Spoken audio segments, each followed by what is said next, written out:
সকলকে আমার আনন্দিত জয়গুরু। সৎসঙ্গ জগতে একটি শোক সংবাদ। পরম প্রেমময় শ্রী শ্রী ঠাকুর অনুকূলচন্দ্রের কনিষ্ঠ সন্তান পরম পূজ্যপাদ ডাক্তার পচেতা রঞ্জন চক্রবর্তী পূজনীয় কাজল দা আমাদের মাঝে আর নেই। পরম পূজনীয় কাজল দাই সম্বন্ধে আজ আলোচনা করব।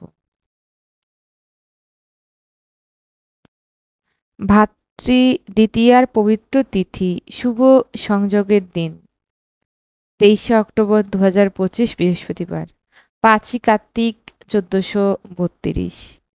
আজ এই শুভ দিনে শ্রী ঠাকুরের কনিষ্ঠ পুত্র পূজনীয় পচেতা রঞ্জন চক্রবর্তী কাজলদা ভারতীয় সময় 7টা 8 মিনিটে দিব্যলোকে গমন করেছেন।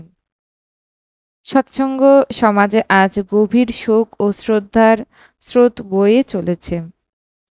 পূজনীয় কাজলদার MA পরীক্ষার সাফল্য লাভ উপলক্ষে সৎসঙ্গ দেওঘর 26শে কার্তিক রবিবার 1374 সং 12ই নভেম্বর 1967 ইংরেজি। ঠাকুরের আশিস বাণী।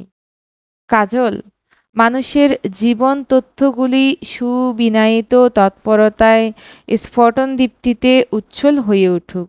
সেই উচ্ছল তৎপরতায় তুমিও তৃপ্ত হয়ে উঠো। সার্থক হও, কৃপা দীপ্ত হও। সব যা কিছুকে সৌষ্ঠব তাৎপর্যে বিনায়িত করে প্রত্যেকের অন্তঃকরণে উচ্ছল তৎপরতায় দীপ্ত হয়ে উঠো। তোমার কৃতিতপ সার্থক হক।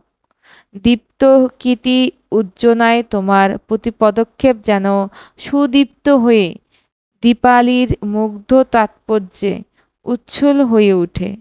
আর সেই উজ্জ্বলতার প্রতি পদক্ষেপে তুমি সকলেরই অন্তরেতে দুনিয়াকে উচ্ছল করে তোলো। ক্লিয়দীপ্ত তৎপরতায় সার্থক দীপ্তি শুভ সন্দীপনায় দীপ্ত হয়ে সকলকে প্রদীপ্ত করে তুলুক। তুমি সার্থক হও। দীপ্তি উচ্ছলা শ্রীমণ্ডিত হয়ে তোমার অন্তঃকরণ পরিবেশ ও প্রত্যেককে সমৃদ্ধ করে তুলুক। সার্থক হও, সার্থক করো। আর ওই সার্থক দীপালি তোমাকে চারিদিকের দুনিয়ায় সব কিছুতে সৃষ্টদীপ্ত করে তোলে, উজ্জ্বল হয়ে উঠুক। পরমপিতার কাছে আমার এই প্রার্থনা।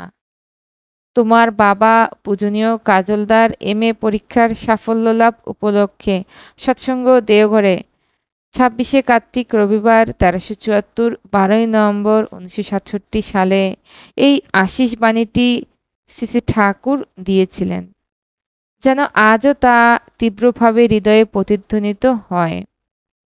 এই আশিস বাণী কেবল এক পিতার স্নেহ নয়, এ যেন পরম পিতার এক দীক্ষামন্ত্র, এক দীপ্ত পথনির্দেশ। ঠাকুরের প্রতিটি শব্দই যেন আশীর্বাদে স্নাত, যেন পূর্বাভাস দেয় তার পুত্রের দীপ্ত জীবনযাত্রা। সার্থক হও, সার্থক করো, এই আহ্বানই কাজলদার জীবনচর্যা হয়ে উঠেছিল। সৎসঙ্গের প্রতিটি সদস্যের কাছে কাজলদা ছিলেন বিনয়, শৃঙ্খলা ও নিষ্ঠার মূর্ত প্রতীক। তার নীরব তৎপরতা, ভক্তি সিক্ত আচরণ এবং সকলের মঙ্গল চিন্তা ছিল ঠাকুরের চেতনার বাস্তব প্রকাশ। আজ তার আকস্মিক দিব্যপ্রাপ্তি আমাদের সকলকে শোকের সাগরে নিমজ্জিত করেছে, কিন্তু ঠাকুরের বাণী স্মরণ করলে অন্তরে এক সান্ত্বনা জাগে। জীবন মানেই প্রবাহ, যিনি প্রবাহিত তিনি জীবিত। কাজলদার জীবন সেই প্রবাহেরই প্রতিচ্ছবি। তার দীপ্ত সার্থকতা, তার শান্ত মাধুর্য আর ঠাকুরের আশীষবাণী আজও আমাদের চেতনাকে জাগ্রত করে রাখছে। আমরা পরমপিতার কাছে প্রার্থনা করি ঠাকুর যেন তার এই পুত্রকে নিজের সত্তায় লীন করে রাখেন এবং আমাদের সকলকে সেই সার্থক দীপালির পথে চালিত করেন।